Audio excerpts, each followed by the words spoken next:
Vinay sir ಒಳಗೆ ಬನ್ನಿ.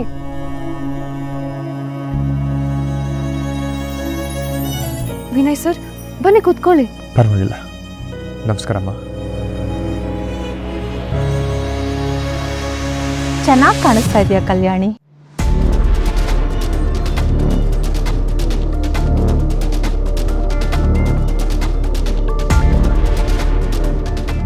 ವಿನಯ್, ನೀನ್ ಯಾಕೆ ಬರಕ್ ಹೋದೆ? ನಾನೇ ಬರ್ತಿದ್ನಲ್ಲ, ನೀ ಹೊರಡು. ಸುಮ್ಮನೆ ಹೋಗಕ್ಕೆ ಇಲ್ಲಿಗೆ ಬಂದಿಲ್ಲ ಅತ್ತೆ. ಒಂದು ದೊಡ್ಡ ಗೋಡೆ ಅಡ್ಡ ನಿಂತಿದೆ, ಅದನ್ನ ಸರಿಸೋ ಪ್ರಯತ್ನ ಮಾಡೋಕ್ಕೆ ಇಲ್ಲಿಗೆ ಬಂದಿದ್ದೀನಿ. ಅಮ್ಮ, ಕಲ್ಯಾಣಿ ಹತ್ರ ಪರ್ಸ್ನಲ್ ಆಗಿ ಮಾತಾಡಬೇಕು, ಅವಕಾಶ ಮಾಡಿಕೊಡ್ತೀರಾ ಪ್ಲೀಸ್? ಅಲ್ಲಪ್ಪ, ಈಗ ಸಡನ್ ಆಗಿ ಬಂದು ಕಲ್ಯಾಣಿ ಜೊತೆಗೆ ಮಾತಾಡಬೇಕು ಅಂದರೆ ಹಾಗೆ ಅವಳ ಮನಸ್ಥಿತಿನೂ ಸ್ವಲ್ಪ ನೀವು ಅರ್ಥ ಮಾಡ್ಕೋಬೇಕಲ್ವಾ? ಅಮ್ಮ, ನಾವೇನೇ ಮಾತಾಡಿದ್ರು ಅವರಿಬ್ರು ಮುಖಾಮುಖಿ ಆದರೆ ಒಳ್ಳೇದು. ಹೊಟ್ಟೆಗಿರೋ ಹಶ್ವಗಿಂತ ತಲೆಯಲ್ಲಿರೋ ಗೊಂದಲ ಮನುಷ್ಯನ ಬೇಗ ಕೊಲ್ಲುತ್ತೆ. ಅದಕ್ಕೆ ಅವರಿಬ್ರು ಮಾತಾಡಿ ಕ್ಲಿಯರ್ ಮಾಡ್ಕೊಳ್ಳಿ. ಅಕ್ಕ,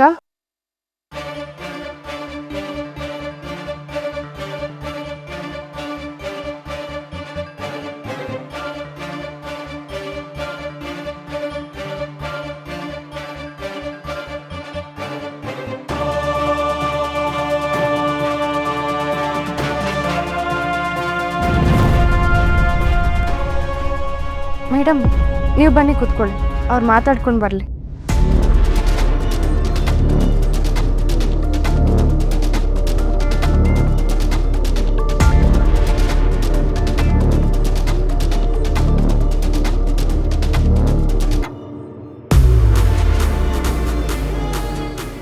ಕೃಷ್ಣನ್ ತರ ಇದಾನಲ್ಲ,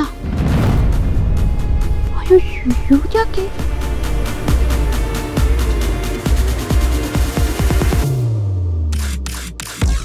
ಕೃಷ್ಣ, ಏ ಕೃಷ್ಣ, ಏನು ಮಾಡ್ತಿದ್ಯಾ ಇಲ್ಲಿ?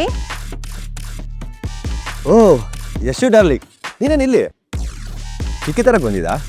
ಏನ್ ಮಾಡ್ತಿದ್ಯಾ ಇಲ್ಲಿ ಅಂತ ಕೇಳ್ದೆ.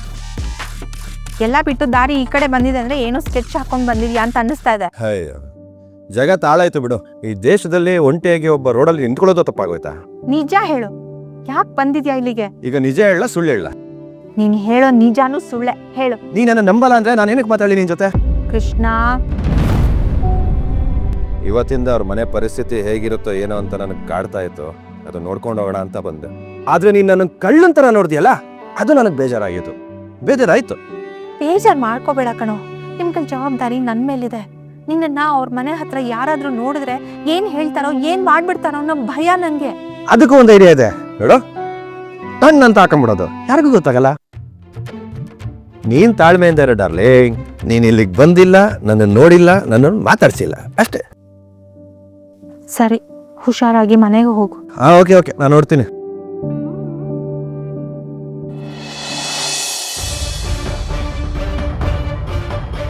ಕಲ್ಯಾಣಿ, ನಿನ್ನ ಕಣ್ಣಲ್ಲಿರೋ ಮೌನ ನನಗೆ 1000 ಕತೆ ಹೇಳ್ತದೆ. ಲವ್, ಸ್ವಲ್ಪ ಫೀಲಲ್ಲಿ ಹೇಳೋ. ಲೋ ಕೃಷ್ಣ, ಬಾಯ ಹೊರಡ್ತಿಲ್ಲ ಕಣು. ನೋಡು, ಈಗ ನಾನು ಏನು ಹೇಳ್ತೀನಿ ಅದನ್ನ ಕರೆಕ್ಟಾಗಿ ಹೇಳು. ಕಲ್ಯಾಣಿ, ನಿನ್ನ ಕಣ್ಣಲ್ಲಿರೋ ಮೌನ ನನಗೆ 1000 ಕತೆ ಹೇಳ್ತಿದೆ ಅಂತ ಹೇಳು. ಕಲ್ಯಾಣಿ, ನಿನ್ನ ಕಣ್ಣಲ್ಲಿರೋ ಮೌನ ನನಗೆ 1000 ಕತೆ ಹೇಳುತ್ತೆ. ಸೂಪರ್ ಮಗ, ಸೂಪರ್ ಸೂಪರ್. ಈಗ ನೆಕ್ಸ್ಟ್ ನಿನ್ನ ನೋವಿಗೆ ಮುಲ ಮಚ್ಚೋ ಶಕ್ತಿ ನನಗಿಲ್ಲ. ನಿನ್ನ ಹೆಗ್ಲಿಗೆ ಹೆಗ್ಲು ಕೊಟ್ಟು ನಿಲ್ಲೋ ಇರಾದೇ ಇದೆ ಅಂತ ಹೇಳು. ನಿನ್ನ ನೋವಿಗೆ ಮೊಲ ಮಚ್ಚಕ್ಕೆ ಸಾಧ್ಯ ಇಲ್ಲ, ಆದರೆ ನಿನ್ನ ಹೆಗಲಿಗೆ ಹೆಗಲು ಕೊಟ್ಟು ನಿಲ್ಲೋ ಇರಾದೆ ಇದೆ. ತಪ್ಪುಗಳನ್ನ ಸರಿ ಮಾಡ್ಕೊಳ್ಳೋ ಅವಕಾಶ ಕೊಡು ಅಂತ ಕೇಳು. ನೀನು ಬಂದು ನನ್ನ ಬದುಕನ್ನ ಬದಲಾಯಿಸು ಅಂತ ಹೇಳು. ತಪ್ಪುಗಳನ್ನ ಸರಿ ಮಾಡೋ ಅವಕಾಶ ಮಾಡಿಕೊಡು. ನೀ ನನ್ನ ಬದುಕಿಗೆ ಬಂದು ಬದಲಾವಣೆ ತರ್ತೀಯ ಅಂತ ನಂಬಿದ್ದೀನಿ.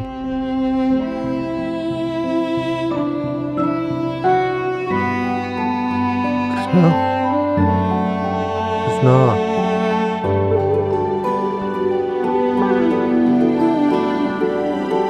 ಹಲೋ. ಫೋನ್ ಇವಾಗಲೇ ಸ್ವಿಚ್ ಆಫ್ ಆಗ್ಬೇಕಾ? ಎಲ್ಲ ಕರೆಕ್ಟಾಗಿ ಹೇಳ್ಕೊಡ್ತಾ ಇದೆ. ಈ ನನ್ನ ಮಗ ಇನ್ನೇನು ಹೇಳ್ತಾನೋ.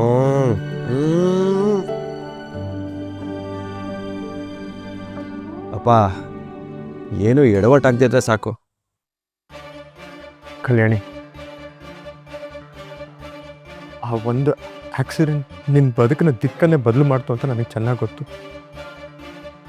ನಿಮ್ಮ ಮನೆ ದೊಡ್ಡ ಮರನೇ ಉಳು ಬಿದ್ಮೇಲೆ ನಿಮ್ಮ ಇಡೀ ಸಂಸಾರ ಬಿಸಿಲಲ್ಲಿ ನಿಂತದ್ದಾಗಿದೆ. ಆ ದಿನ ನಿನಗಾದ ನೋವು, ಕಣ್ಣೀರನ್ನ ಮದುವೆ ಅನ್ನೋ ಒಂದು ಶಾಸ್ತ್ರ ಅದನ್ನೆಲ್ಲ ತೊಳೆದಾಕತ್ತೆ ಅಂತ ನನಗನ್ಸಲ್ಲ. ನೀನು ನನ್ನ ಮದುವೆ ಆದರೆ ನಿನ್ನ ಗಾಯಗಳೆಲ್ಲ ವಾಸಿಯಾಗತ್ತೆ ಅನ್ನೋ ಭ್ರಮೆಲೂ ನಾನಿಲ್ಲ. ನಮ್ಮ ತಂದೆ ಈ ನಿರ್ಧಾರ ತಗೊಂಡಿದ್ದಾರೆ ಅಂತ ನಿನ್ನ ಮೌನವಾಗಿ ಸಮ್ಮತಿ ಕೊಡಬೇಕು ಅನ್ನೋ ಅನಿವಾರ್ಯತೆಯೂ ನಿನಗಿಲ್ಲ.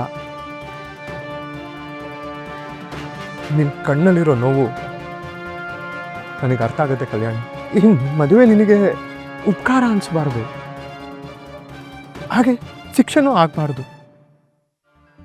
ನಿನಗೆ ನನ್ನ ಮೇಲೆ ಸಿಟ್ಟಿರ್ಬೋದು, ನಮ್ಮ ಮನೆಯವ್ರ ಮೇಲೆ ದ್ವೇಷ ಇಟ್ಕೊಂಡಿರ್ಬೋದು, ಆದರೆ ಅದನ್ನೆಲ್ಲ ಹೊತ್ಕೊಂಡು ನೀನು ನಮ್ಮ ಮನೆಗೆ ಬರೋದು ನನಗಿಷ್ಟ ಇಲ್ಲ ಕಲ್ಯಾಣಿ.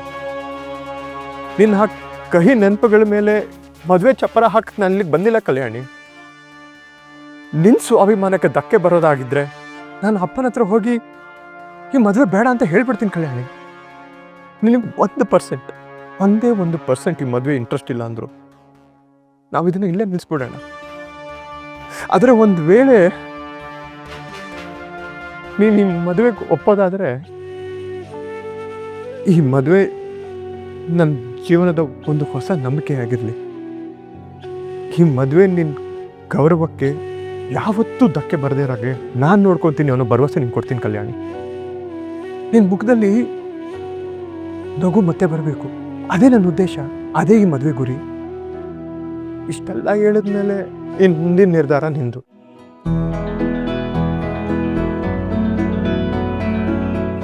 ಮೌನ ಇಲ್ಲಿ ಸಮ್ಮತಿ ಕೊಡ್ತಿಲ್ಲ ಅಂತ ಕಾಣಿಸುತ್ತೆ. ಇಟ್ಸ್ ಓಕೆ, ನಾನು ಅಪ್ಪನ ಹತ್ರ ಹೋಗಿ ಮಾತಾಡ್ತೀನಿ. ನನಗೂ ಈ ಮದುವೆ ಒಪ್ಪಿಗೆ ಇದೆ.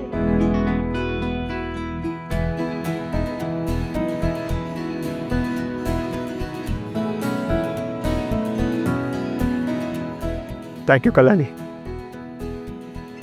Thank you very much. ನಾನು ಮದುವೆ ಆಗಿ ನಿಮ್ಮನೆ ಹೊಸ್ತಲು ತುಳಿತಾ ಇರೋದು ಸಂಸಾರ ಮಾಡಕ್ಕಲ್ಲ, ನಿಮ್ಮೆಲ್ಲರ ತಿಥಿ ಮಾಡಿ ಸಂಸ್ಕಾರ ಮಾಡಕ್ಕೆ. ಅವತ್ತು ಹರಿದಿರೋ ರಾಜೇಶ್ ಮತ್ತೆ ಅಣ್ಣನ ರಕ್ತದ ಪ್ರತಿ ಹನಿಗೂ ಉತ್ತರವಾಗಿ ನಿಮ್ಮೆಲ್ಲರ ಕಣ್ಣಲ್ಲೂ ರಕ್ತ ಬರಿಸದೆ ಹೋದ್ರೆ ನನ್ನ ಹೆಸರು ಕಲ್ಯಾಣಿನೇ ಅಲ್ಲ.